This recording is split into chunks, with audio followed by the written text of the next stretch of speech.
اعوذ باللہ من الشیطان الرجیم بسم اللہ الرحمن الرحیم الصلاۃ والسلام علیک یا رسول اللہ الصلاۃ والسلام علیک یا حبیب اللہ السلام علیکم ورحمۃ اللہ وبرکاتہ۔ میرا آج موضوع ہے جنات کا۔ اللہ تعالیٰ نے قرآن پاک میں 118 مقامات پہ جنات کا ذکر کیا ہے۔ جنات کا ہم انکاری نہیں کر سکتے۔ اللہ تعالیٰ نے قرآن پاک میں فرمایا جن اور انس جو ہیں یہ میری عبادت کے لیے میں نے پیدا کیے ہیں۔ اس سے دلیل ملتی ہے قرآن پاک میں، اور جنات کی کثرت آبادی بھی میں آپ کو بتاتا ہوں۔ قرآن اور حدیث کی روح میں 70,000 قومیں ہیں اور 70,000 قبیلے ہیں، اور ہر قبیلے میں 70,000 افراد بستے ہیں۔ یہ اتنی کثرت سے آبادی ہے کہ اگر آسمان سے سوئی بھی نیچے پھینکی جائے تو نیچے نہیں آ سکتی، ان کے سروں پہ گر جائے گی۔ بڑی ان کی آبادی ہے جنات کی۔ جنات کے جو لفظی معنی ہیں، لغوی معنی ہیں، وہ یہ ہیں کہ یہ وہ مخلوق ہے جو آنکھوں سے نہ نظر آنے والی ہے، تو اس کو ہم کہتے ہیں جنات۔ ابھی جنات میں 2 قسم کے جنات ہیں، ایک نیک جنات ہیں اور ایک بد شیاطین ہیں۔ نیک وہ جنات ہیں جو اللہ اور اللہ کے نبی کی احکام کی پیروی کرتے ہیں، اور جو بد جن ہیں وہ بد شیطان ہیں، وہ شیطان کی پیروی کرتے ہیں۔ ان میں بھی 2 ہیں، نیک جنات اور بد شیاطین۔ جو نیک جنات ہیں وہ صوم و صلات کے پابند ہیں، نمازیں ہماری طرح پڑھتے ہیں، سفر اور قیام کرتے ہیں، اور دن قیامت والے دن جواب دہ ہونا ہے۔ نیک جو جنات ہیں وہ نیکی طرف مائل ہوتے ہیں، جو بد شیطان ہیں وہ شیطانی عمل شیطان ان سے کرواتا ہے۔ جن کی میرے بہنوں بھائیوں بزرگوں 3 قسمیں ہیں۔ جنات میں سے بھی 3 قسمیں ہیں۔ ایک جو جنات ہیں وہ ہوا میں ہوتے ہیں اوپر، دوسرے جو جنات ہیں ان کی یہ قسم ہے بچھو، کیڑے مکوڑے، کتے، بلیاں، یہ سانپ کی شکل میں ہوتے ہیں۔ دوسری شکل آ گئی، تیسری یہ ہے کہ زمین پہ قیام اور سفر کرنے والی ایک ہے مخلوق جس کو بھوت بھی کہتے ہیں۔ 3 قسم کی ہیں، ایک ہوا میں ہوتی ہیں، دوسری میں نے آپ کو بتا دی ہے کیڑے مکوڑے، بچھو، کتے، بلی اور سانپ کی ہوتی ہے، تیسری وہ مخلوق ہے کہ قیام اور سفر کرتی ہے، اس سے اللہ تعالیٰ جو ہے حساب کتاب لیں گے۔ ان میں شادیاں بھی ہوتی ہیں، ان میں سارے معاملات ہوتے ہیں جس طرح کہ ہمارے دنیاوی ہیں، تو ان سے حساب کتاب بھی لیا جائے گا جو قیام اور سفر میں ہوتی ہیں۔ ان کی میں نے بتا دی 3 قسمیں جنات کی۔ صحیح بخاری میں ابو ہریرہ رضی اللہ تعالیٰ عنہ سے روایت ہے کہ ایک دفعہ نبی پاک صلی اللہ علیہ وسلم نے استنجے کے لیے کچھ پتھر مانگے، مجھے چاہیے، اور ساتھ یہ کہا کہ گوبر اور ہڈی نہیں لانا۔ ابو ہریرہ رضی اللہ تعالیٰ عنہ کہتے ہیں کہ ہم نے نبی پاک صلی اللہ علیہ وسلم سے یہ راز دریافت کیا کہ ہڈی اور گوبر نہ لانے کی وجہ سے آپ نے فرمایا کہ یہ جو جنات آپ کے بھائی ہیں یہ ان کی خوراک ہے، اور جس ہڈی پہ اللہ کا نام لیا جاتا ہے، جس جانور کو ذبح کرتے ہیں، وہ جو ہڈی ہے اللہ تعالیٰ اس پہ گوشت بنا دیتے ہیں، اللہ کی طرف سے اس پہ گوشت آ جاتا ہے، یہ جنات کھاتے ہیں، جنات کی خوراک ہے۔ باقی ہے کہ گوبر جس طریقے سے، یہ کتابی مسئلہ نہیں ہے، یہ میں نے بڑی تحقیق کر کے جنات سے پوچھ کے کافی سارے میں نے یہ بڑی محنت سے چیزیں اکٹھی کی ہیں، اور جو گوبر ہے، گوبر جیسے ہماری ایک مٹھائی ہوتی ہے، کیک ہوتا ہے، یہ بیکری کی چیزیں ہوتی ہیں، اس طریقے سے یہ ان کے لیے مٹھائی بن جاتی ہے۔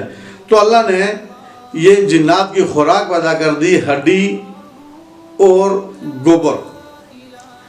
ترمذی شریف میں ہے کہ ہڈی اور گوبر سے آپ استنجا نہ کریں، یہ آپ کے بھائیوں، جو بھائی آپ کے جنات، یہ ان کی خوراک ہے۔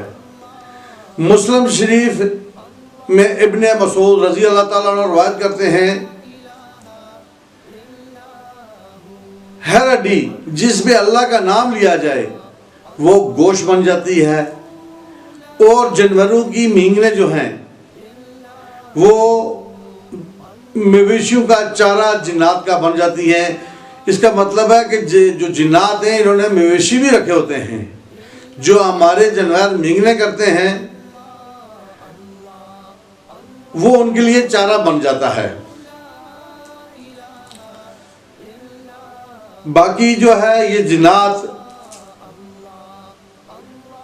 جو انسانوں کے ساتھ بھی چمٹتے ہیں، یہ ہم انکار نہیں کر سکتے۔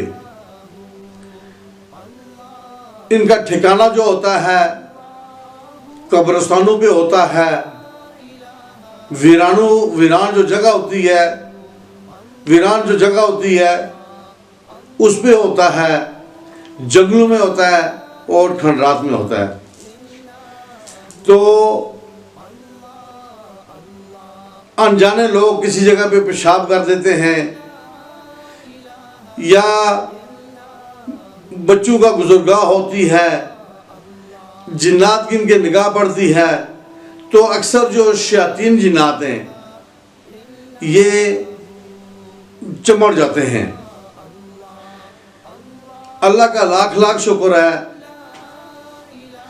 کہ میں نے ان شیاطین جو جنات ہیں لا تعداد ان کو میں نے مسلمان کیا ہے، میں نے ان کو کلمہ پڑھایا ہے، اور کافی سارے ایسے بھی میرے پاس کیس آئے ہیں، کتابی یہ معاملے نہیں ہیں، پریکٹیکل ہیں جو میں نے کیے ہیں۔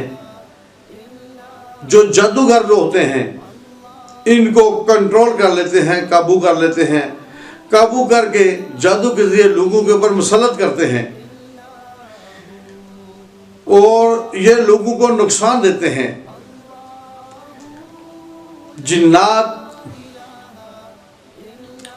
جن لوگوں پہ ہوں ان کی نشانیاں بھی میں آپ کو بتا دیتا ہوں۔ جنات جن کے اوپر ہوتے ہیں ان کی نشانیاں کیا کیا ہیں۔ ان لوگوں کو دورے پڑتے ہیں، بے ہوش ہو جاتے ہیں، بیکی باتیں کرتے ہیں، ان کے شولڈر پکڑے رہتے ہیں، ان کے سر میں درد ہوتا ہے، معدہ ان کا اکثر پکڑا رہتا ہے، دوائیاں کھانے کے باوجود بھی وہ ٹھیک نہیں ہوتے۔ یہ تو میں نے بتا دی جنات کی نشانی۔ اور بذریعہ جادو بھی مسلط کرتے ہیں، قدرتی طور پہ بھی آتے ہیں۔ ابھی میں آپ کو بتاتا ہوں جادو کی نشانیاں۔ ایک عام فہم آدمی جو ہے خود اسے بغیر حساب کتاب کے اس کو پتہ چل جائے گا کہ میرے اوپر جادو ہے۔ جادو یا جس آدمی کے اوپر ہوتا ہے اس کی 4-5 موٹی موٹی علامات میں آپ کو بتاؤں گا۔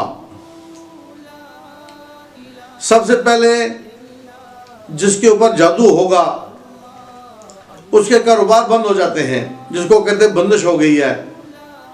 بالفرض کسی جگہ سے انکم آ رہی ہے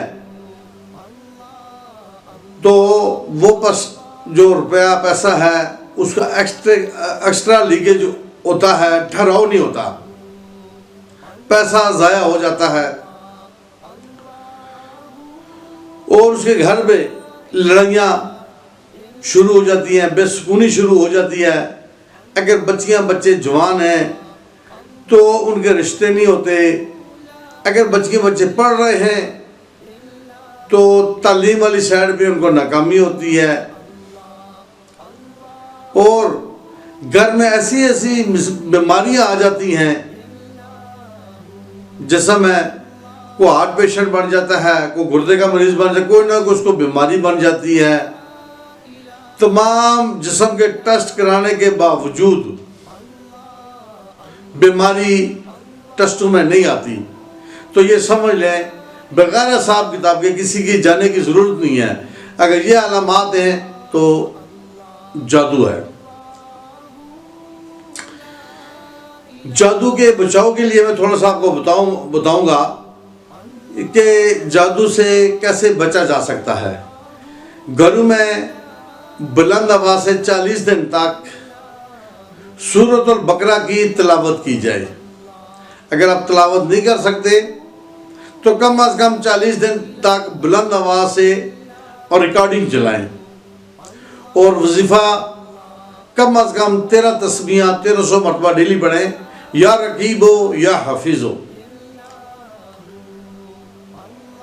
اور انشاءاللہ اللہ کے حکم سے یہ عمل کرنے سے ہی جادو ضائع ہو جائے گا۔ اور جو جنات والے لوگ ہیں وہ پڑھا کریں یا قہار ہو، 40 دن میں 1,25,000 دفعہ پڑھیں یا قہار ہو۔ اس کے پڑھنے سے انشاءاللہ اللہ کے حکم سے جنات آہستہ آہستہ ضائع ہو جائیں گے، چلے جائیں گے۔ اور جنات والے جو لوگ ہیں وہ علاج پرہیز سے بہتر ہے۔ ان کے لیے تھوڑی سی میں پرہیز بتاؤں گا جو پریکٹیکل لائف میں میں نے دیکھی ہے، لوگوں کے علاج کر رہا ہوں، اس سے بھی لوگ ٹھیک ہو جاتے ہیں۔ جو جنات والے لوگ ہوتے ہیں میکسیمم 95% ان کا بی پی لو ہوتا ہے، دوائیاں کھانے کے باوجود بھی ان کو فرق نہیں پڑتا۔ ان کا وظیفہ میں نے بتا دیا، یا قہار ہو، اور لال کپڑے دوران روحانی علاج، پرماننٹ نہیں، دوران روحانی علاج، جب تک آپ ٹھیک ہوتے ہیں کالے کپڑے اور سرخ کپڑے نہ پہنا کریں، جنات ان پہ بڑے عاشق ہوتے ہیں۔ اور فوتگی والے گھر پہ آپ پرہیز کیا کریں، جو جنات والے لوگ ہو جن کو جنات کی مرض ہے، فوتگی والے گھر پہ نہ جایا کریں۔ تیسری، چلے والے گھر پہ نہ جایا کریں، جہاں پہ کوئی بچہ کسی کا پیدا ہوا وہاں پہ بھی پرہیز کیا کریں۔ یہاں پہ جنات جو ہے بڑے چڑھتے ہیں اور ان کو تکلیف ہوتی ہے اور نمودار ہوتے ہیں۔ ابھی اسی موضوع کو میں ختم کرتا ہوں، آپ سے اجازت لیتا ہوں۔ انشاءاللہ نیکسٹ آگے ایک اور موضوع ہوگا جنات کے بارے میں۔ اللہ حافظ، السلام علیکم ورحمۃ اللہ وبرکاتہ۔